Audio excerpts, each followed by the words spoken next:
MPC BiPC ఇంటర్లో ఏ group అయినా సరే best degree course India's first industry integrated AIDP degree. Call now.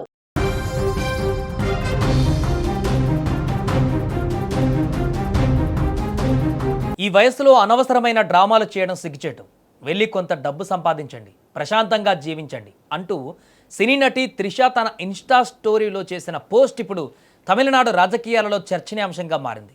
ఎలాంటి పేరు ప్రస్తావించకుండా పరోక్షంగా ఎవరినో టార్గెట్ చేసేలా ఆమె ఇన్స్టాలో షేర్ చేసుకున్న క్రిప్టిక్ పోస్ట్ తమిళ వర్గాలలో ఇప్పుడు హాట్ టాపిక్గా మారింది. ఈ వయసులో అనవసరమైన డ్రామాలు చేయడం సిగ్గుచేటు, వెళ్ళి కొంత డబ్బు సంపాదించండి, ప్రశాంతంగా జీవించండి అంటూ త్రిష తన ఇన్స్టా స్టోరీలో పోస్ట్ చేశారు. ఒకప్పుడు మనం ప్రార్థించిన జీవితం మనకు లభించడం ఎంతటి అదృష్టం అంటూ మరో కొటేషన్ను ఆమె పంచుకున్నారు. త్రిష ఈ పోస్ట్ ఎవరిని ఉద్దేశించి చేశారనే దానిపైన సోషల్ మీడియాలో రకరకాల ఊహాగానాలు మొదలయ్యాయి. త్రిష ఎవరికి కౌంటర్ ఇచ్చారంటూ అభిమానులు, నెటిజన్లు తెగ చర్చించుకుంటున్నారు. ఇటీవల కావేరీ నిరసన ప్రదర్శనలో ప్రతిపక్ష నేత ఉదయనిధి స్టాలిన్ మాట్లాడుతూ త్రిషను ఉద్దేశించి డబుల్ మీనింగ్ డైలాగులు వాడారు. ఇది తమిళనాట పెద్ద దుమారం రేపింది. ఉదయనిధిని అరెస్టు చేసే వరకు వెళ్ళింది. ఈ వివాదం పూర్తిగా సద్దుమణగక ముందే త్రిష పైన అన్నాడీఎంకే నేత ఆర్బీ ఉదయ్ కుమార్ వివాదాస్పద వ్యాఖ్యలు చేశారు.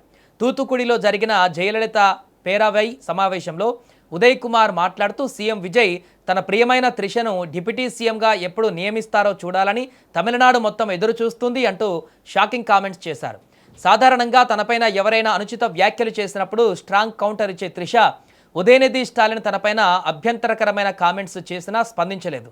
తమిళనాట అంతా చర్చ జరిగినా మౌనంగా ఉండిపోయారు. మరోవైపు విజయ్ పైన ఆయన భార్య సంగీత పెట్టిన విడాకుల కేసు ఆమె వాపస్ తీసుకున్నారు. ఇద్దరి మధ్య రాజీ కుదరడంతో కోర్టులో వేసిన పిటిషన్ను వెనక్కి తీసుకున్నట్లుగా ప్రచారం సాగుతోంది. ఈ నేపథ్యంలో త్రిషా కృష్ణన్ పెట్టిన క్రిప్టిక్ పోస్ట్ అందరి దృష్టిని ఆకర్షించింది.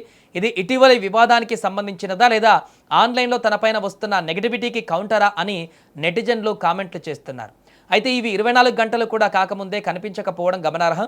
దీంతో ఆమె డిలీట్ చేశారా అనే సందేహం కూడా వ్యక్తం చేస్తున్నారు.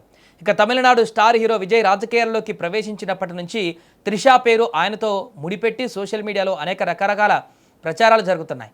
ఇటీవల విజయ్ వ్యక్తిగత జీవితానికి సంబంధించిన కొన్ని వార్తలు కూడా వైరల్ అయ్యాయి.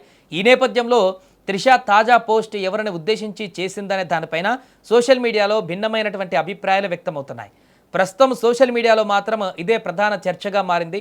ఇటీవలి రాజకీయ వివాదాలకు త్రిష స్పందించరా, తనపైన వస్తున్న నెగిటివ్ కామెంట్లకు సమాధానం ఇచ్చారా, లేక పూర్తిగా వ్యక్తిగత జీవితానికి సంబంధించిన అంశంపైన ఈ పోస్ట్ చేశారా అనేది తెలియాల్సి ఉంది. ఏదేమైనా ఎలాంటి పేరు చెప్పకుండా త్రిష పెట్టిన ఈ 2 క్రిప్టిక్ పోస్టులు మాత్రం సోషల్ మీడియాలో ఇప్పుడు వైరల్గా మారుతున్నాయి.